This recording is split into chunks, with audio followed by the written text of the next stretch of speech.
Hi Wolves. Today I'm going to be showing you how to make a song like Ferity by Ganja White Night. The song in this video sounds like this.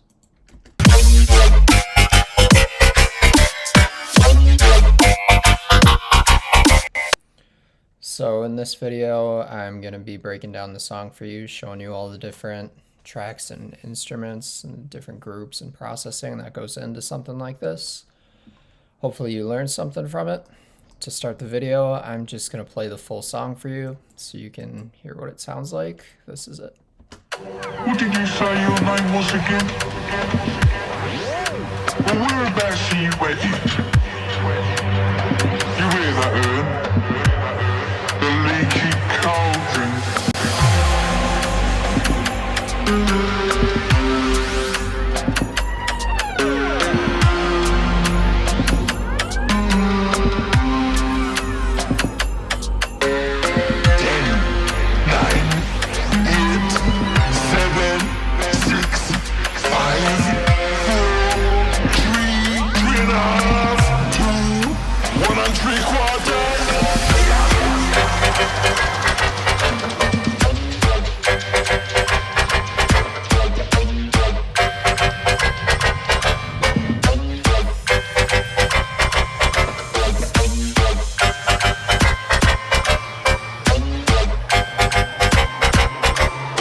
Take it away, yeah? Yeah, take it away, Ernie. It's going to be a bumpy ride.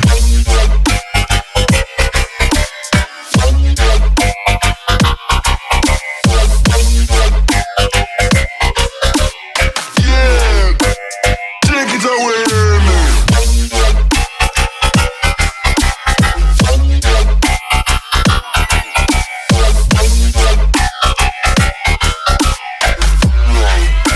It's going to be a bumpy ride.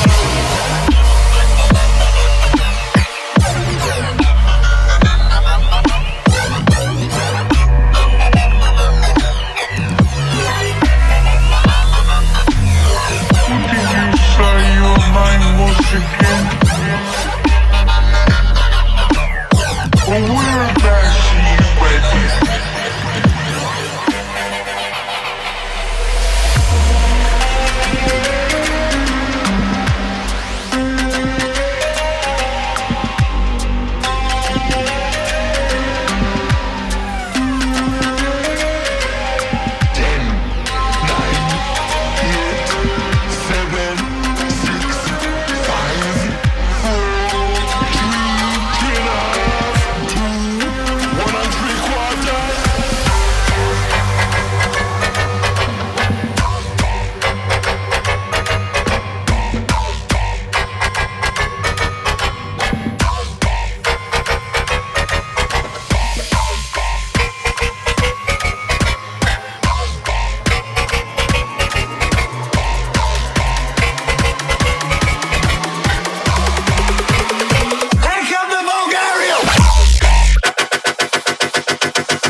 It's going to be a bumpy ride.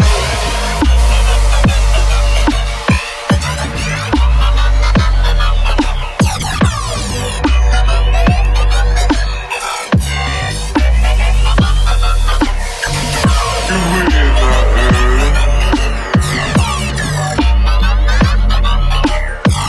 Leaky cauldron.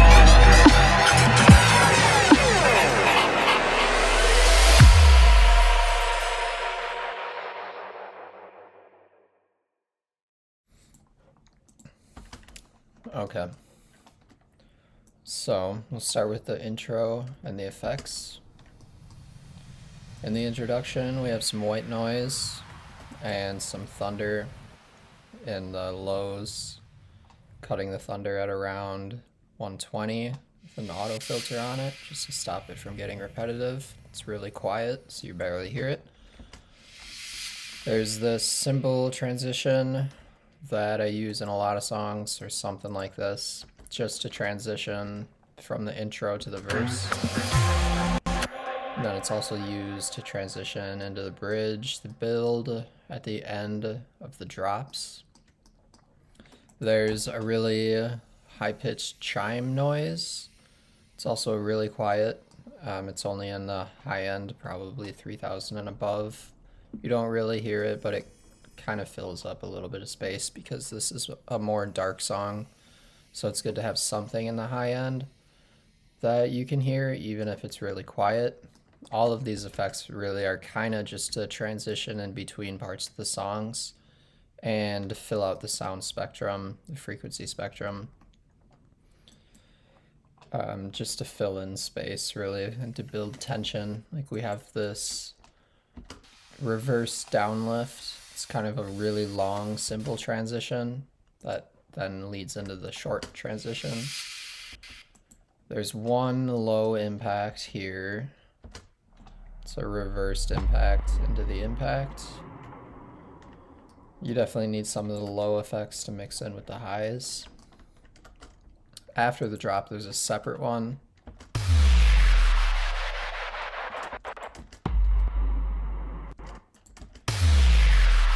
Just has more of a slide and a little bit more high end. It's a little bit of a more intense downlift that plays only at the end of the drop. For the verse leads, What did you say? starts out with these glitches that I made. This is the lead in the song, and then it's ran through a phaser. And then there's another variation that's the same thing, just ran through a shifter. Mostly just to get the feedback. And then put an auto filter on it to give it a little bit more variation. And then sweeping in the lows and the highs when they're needed, because once all of the instruments come in, you don't really want everything playing. This is a lot of feedback, so it really fills up everything in the frequency spectrum. So we're not playing the entire thing, just the highs or the lows. Usually not all of it. There's some EQ cuts where the lead is playing, just to clean up space for it, because there's a lot going on in these effects. And I just want to make sure that it's not clashing with anything. There's this guitar strumming, kind of a muted guitar, and it's playing the rhythm of the melody. Just to introduce the rhythm, this is a really rhythmic song, and a lot of Ganja White Night songs have this kind of almost offbeat style rhythm. And that's what this guitar is for, is to kind of add a little bit of a layer for you to hear the rhythm right away, because there's not really a melody at this point. When the leads start, this is the main melody. It's kind of an exotic sounding pluck. It's from Serum. And it's playing the top line of the melody. So this still isn't the melody that you're going to hear in the drop. For the pad sounding thing in here, it's this pluck, and then it's flattened with a lot of reverb on it, and then it's lowered 1 octave. And it actually sounds like a choir when you drop it down here. This is lowered 1 octave, and then this is lowered 2 octaves. And then this one is much lower, you don't really hear the choir anymore. This is just used, instead of like a respace or an 808 or something to have for a bass in the verse, it's just this. It works.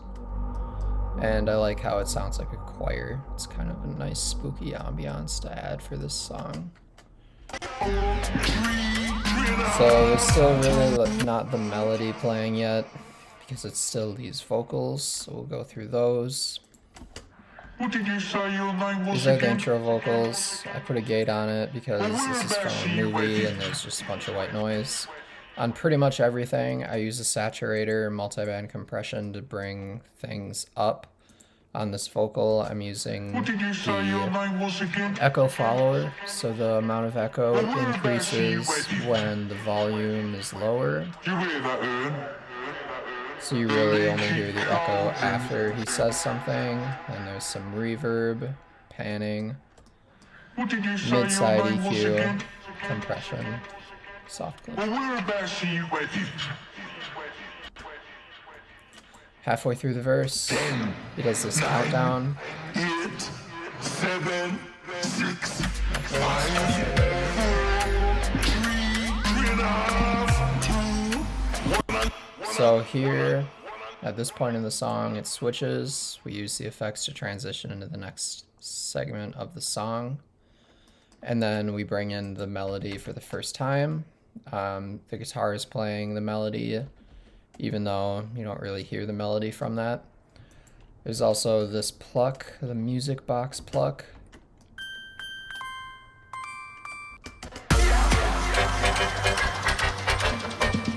And then we bring in the leads for the first time. Another effect in the drop leads group. This is that same phaser effect, phaser glitch thing that I made. So for the drop, there's basically two parts for the call and response. You have this first part, the hyper growl. There's a sub layer for that. And then there's the womp lead. So here's when you hear the melody for the first time in the song.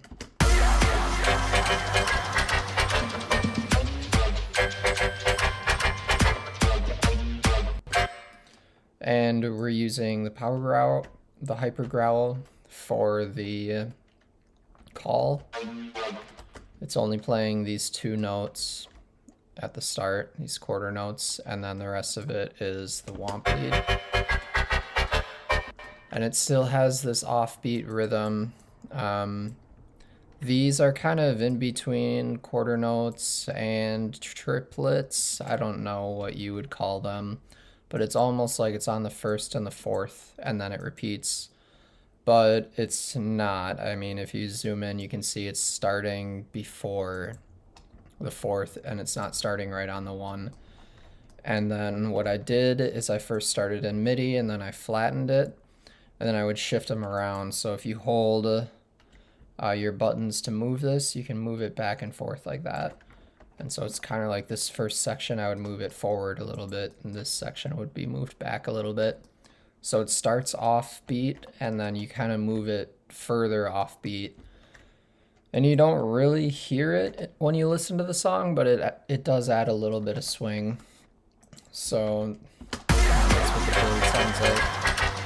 I have a tutorial on how to make this bark hyper growl. It's posted already. I also have a tutorial on how to make this sound. This one is a video called How to Make a Ganja White Night style lead, I believe. Something like that. If you look it up, I'm sure you'll find it. And then as the build starts, there is a group of drums here. Should probably go over the verse drums. These verse drums are kind of in a similar style where it's really all about the rhythm here.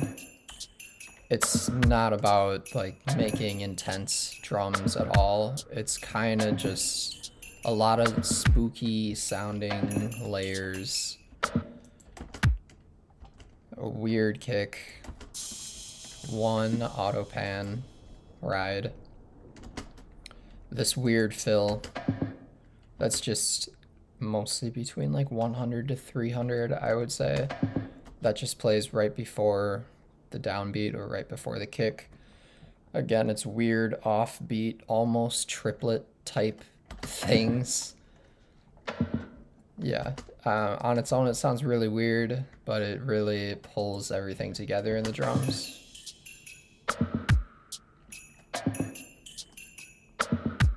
Yeah. It's pitched up 3 semitones and then down 3 semitones, or just up 3 and then back to 0. This weird water droplet perk thing. I use that a decent amount. It's pretty nice. A chime that I originally was just using as audio, but that was taking forever, so I just put it in simpler. This is playing the same rhythm as the guitar. This is kind of used as a layer with the muted guitar.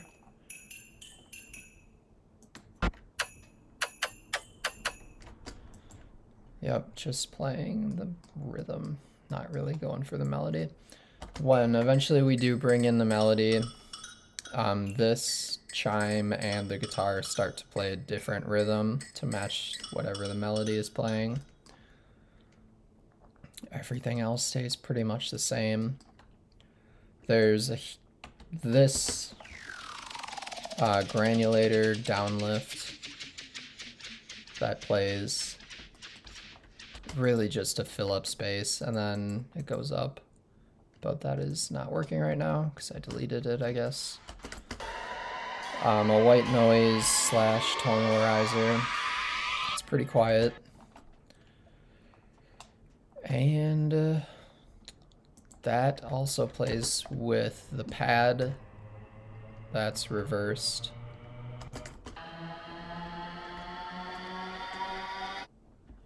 And then pitched up to turn it into a riser.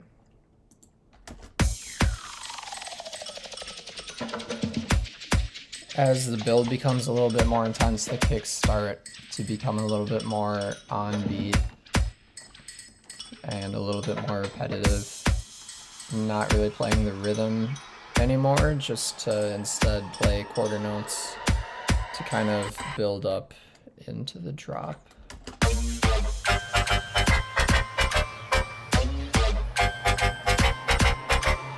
Take it away, yeah, take it away.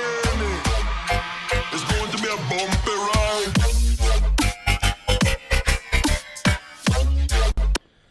Then the melody for the drop is pretty much the same as the build. It's just the call and response between the hyper growl and the womp lead. At one point there's a different hyper growl that comes in. I'm also doing some different things with the pitch with these, just to give them a little bit of variation.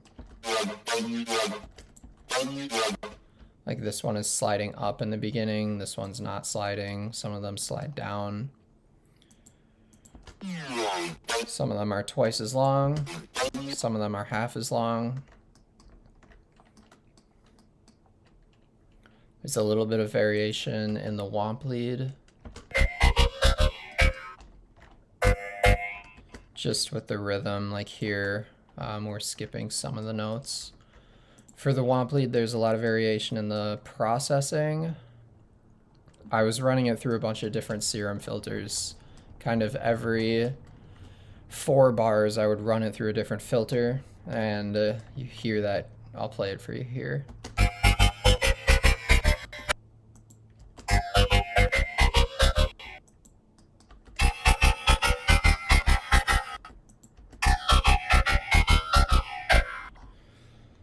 That's basically 4 different types of COM filters, or any filter that's going to give it a weird, phasey sound. Yeah.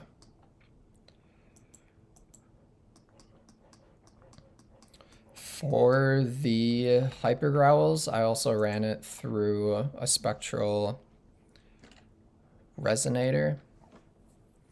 And I set the MIDI to the hyper growl MIDI. I did the same thing with the womp lead. I show it in the videos, but that's really the trick to get these wobbly, weird, wet sounding things.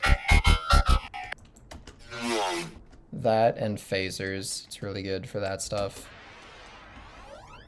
There's a couple of glitches in here that I made with phasers on the lead. The phaser's really good. If you crank the feedback up, you can get really weird sounds. Then you flatten it and you can pitch it up. Usually I like to pitch things up in the drop in the first half, and then like the second half make it go down. I think that pitching it up builds more tension, and bringing it back down is a good way to end the drop. So that's what this is for. You don't really hear this very much in the song, but it is there. I always like to add those because you can get some really weird, super weird sounding drops with just weird fills like that. Going to be a bumpy ride. And that's what I did here. For the outro, this is probably my favorite part of the song. The processing here is really weird. It is using first a spectral resonator, and I'm using the MIDI mode and taking the MIDI from this piano. This piano is muted, it's just here because I can steal the MIDI from it and basically tell my drop to follow the melody here and resonate based on whatever MIDI notes are being played here. So we're running it through this spectral resonator, which usually is gonna make it sound totally different, but because we're using the piano for the carry, it's actually gonna sound like I'm playing the MIDI.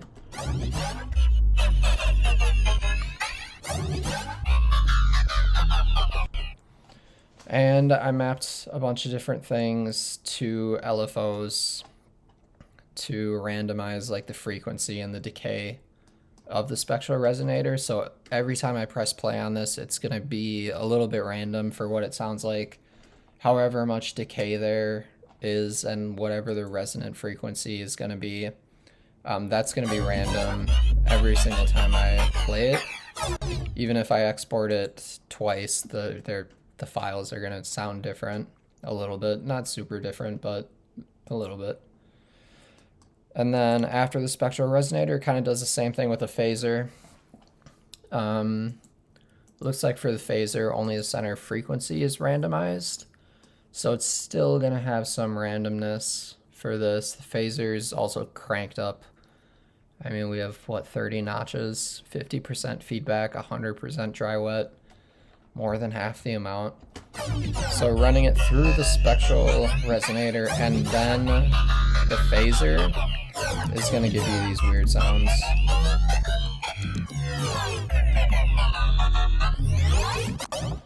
For this part of the song, I brought in another sub bass, and now the sub bass that was layered with the hyper growl is kind of trading places as the main sub bass with that one.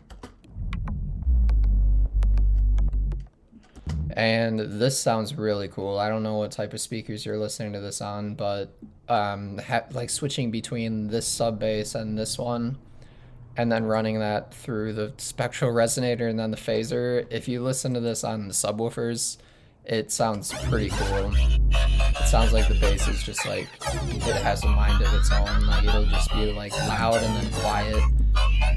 It sounds like it was done on purpose, but it's really just random, whatever it sounds like. I'm having this group processing with the spectral resonator and the phaser be split because I want the fundamental of this one, this sub, to be left alone. It sounds cool, but it's also nice to have like a strong actual fundamental in your sub. So I was able to get a pretty good balance just by parallel processing it and then just changing the cutoff. So some parts we do have the entire fundamental ran through all those effects, and then other times we don't. And then we use the Wolves Echo Wash to wash everything out. I like to wash things out with Echo. It sounds really cool. I also have the volume turn up a little bit there. And we cut out some of the lows and the highs. Then we go back into the verse.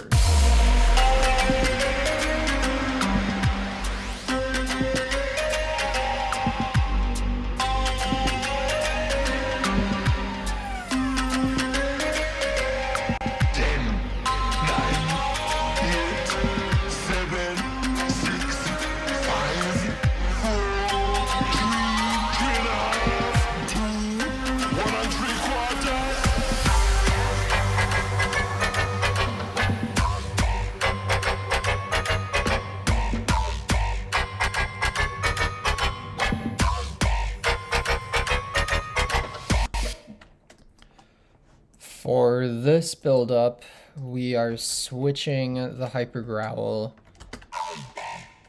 to some other growls. This is really a compilation of a lot of different sounds. This whole second drop that we're using these growls for, it was all random, basically, which growls got picked here. And it's not even just growls, there's a bunch of different weird bass fills in here. So these were picked by random, and then I switched some of them around.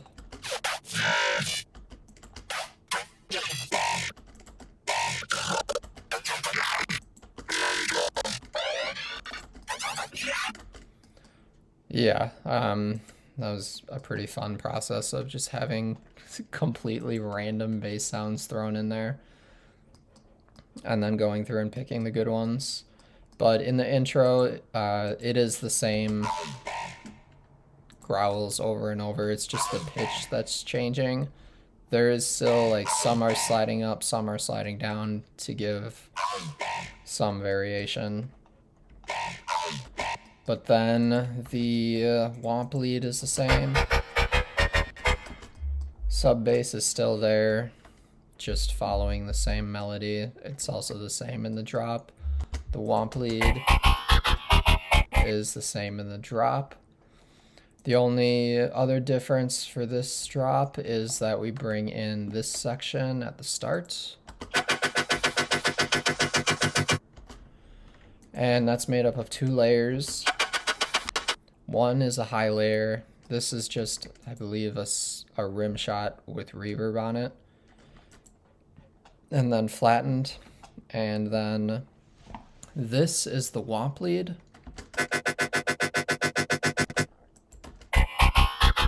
But it is ran through a granulator and then distorted a lot. And then frozen, flattened, EQ'd out a lot, and then ran through this chop group with the 2 layers where we are saturating it more and then running it through shifter and then using an EQ to kind of bring in the lows and the highs, because this is just the start of the drop and this is supposed to be a surprise, like, surprise, the drop didn't start yet, we're listening to this instead. But it's at least building up and getting better and louder so that the drop is gonna happen at some point and you're not just like, oh, this is lame and boring. Instead, we're using the filters to bring it up more. The second time it comes through, we are modulating the coarse pitch of the shifter to bring it up, to kind of have it be pitched up. Yeah, a lot of dubstep songs have this where they just take the lead and they slowly pitch it up. Usually I don't really like that, but it does work for this song for sure. I think it's kind of a cop-out thing to do in your songs, but it definitely works for this song. So it's normal, and it's pitched up, and then it's normal, and then it's pitched down. Like I said, I like to pitch it up the first half, pitch it down the second half. And that gives it some variation. And then these just random bass fills also give it some pretty good variation. Also, the vocal before the drop is different. Pick up the Bulgarian! Yeah, so what else is different here? Oh, the drop drums, of course. Here's what the drop drums sound like.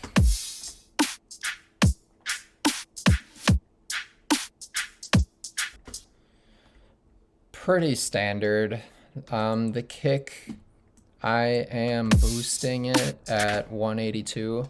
You can get your kick to sound more punchy. If for some reason it's not punchy enough, you can just create a resonance here, a resonance peak wherever sounds good. You can use this headphone thing to click around.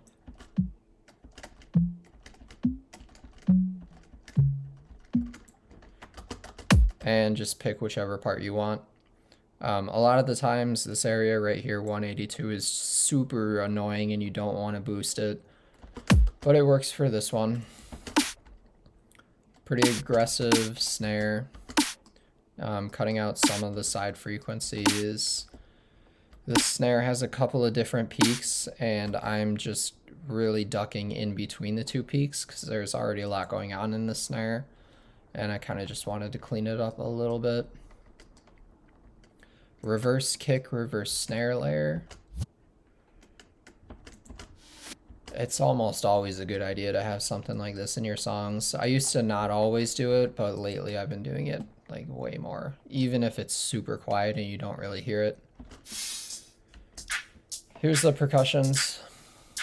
There's this is the hey chant. Yeah. Pitched up an octave, and then it's playing with some of these shakers.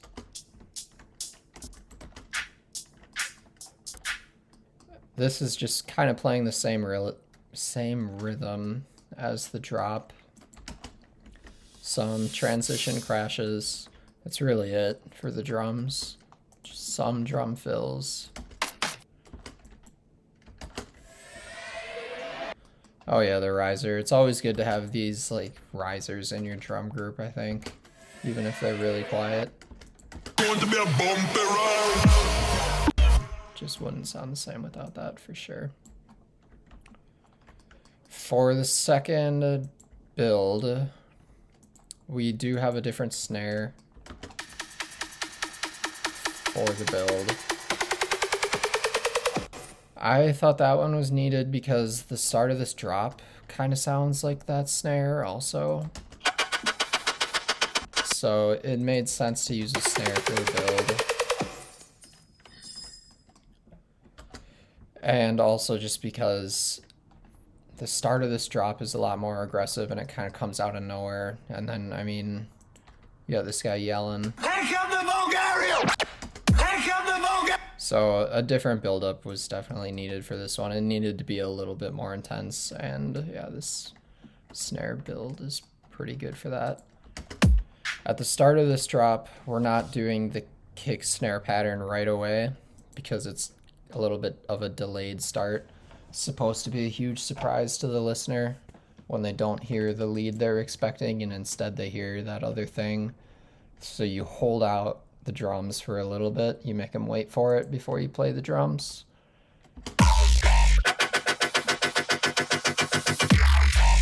And then it's back to normal. Same thing at the halfway point.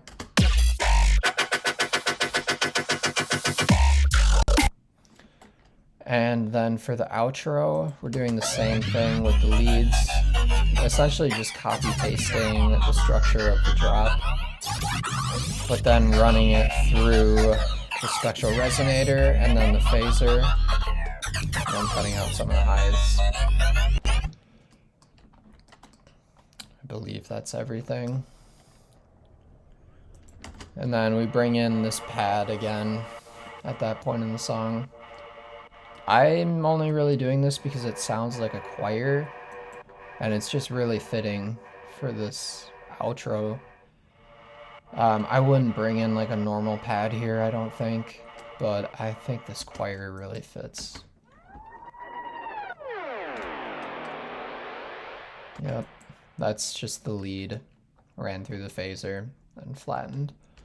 And that's everything for this song. So if you're still watching, let me know if you liked the video. Let me know if there's anything I missed. Let me know if there's any other songs you want me to make a video on. And with that, I will end the video. I'm just going to play the second drop one more time, and then the video will end.